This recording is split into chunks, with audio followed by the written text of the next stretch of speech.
সাবেক একাধিক ছাত্রলীগ নেতা হচ্ছে ডাকসুতে আপনার নির্বাচিত হয়ে বসে আছেন। ছাত্রলীগ নিশ্চয়ই খুব খুশি, ওনাদের এখনো ওনারা নিষিদ্ধ সংগঠন, তারপরে ওনাদের সাবেক নেতারা এখন ওপেন বিডিং প্রসেসের মধ্যে দিয়ে হয় নাই। কাজে অবশ্যই প্রশ্ন তো স্বচ্ছতা বিমুখ।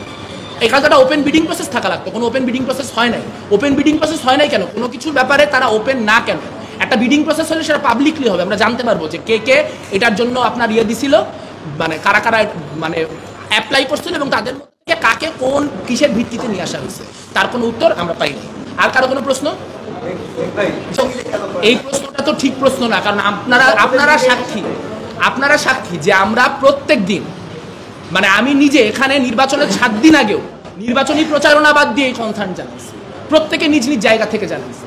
এখন চ্যালেঞ্জটা হচ্ছে যখন আপনি একটা নির্বাচনী প্রক্রিয়ার মধ্যে থাকেন তখন তো প্রত্যেকটা প্যানেলের প্রতিদ্বন্দ্বী।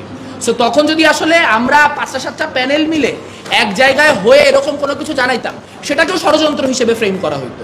তো এখন হচ্ছে আপনার করুণ মিউজিক লাগাই দেওয়া হচ্ছে, তখন হচ্ছে পিছনে রহস্যের মিউজিক, মিস্ট্রির মিউজিক লাগাই দেওয়া হচ্ছে। সো আসলে একটা কথা আছে ইংলিশে, damned if you do, damned if you don't. করলেও দোষ, না করলেও দোষ।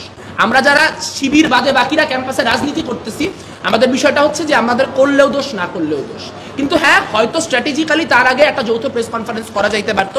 কিন্তু আপনি যদি দেখেন যে ওই সময় প্যানেলগুলি যেই যে অভিযোগগুলি তুলতেছিল, সেই অভিযোগগুলির মধ্যে কিন্তু সাদৃশ্য ছিল এবং সেইগুলা কিন্তু কোনোভাবেই আপনার প্রশাসন একটাও আমলে নেয় নাই। এবং যেই যে ক্রাইসিসগুলো আমরা বলছি হবে, ঠিক সেই ক্রাইসিসগুলি কিন্তু হয়েছে।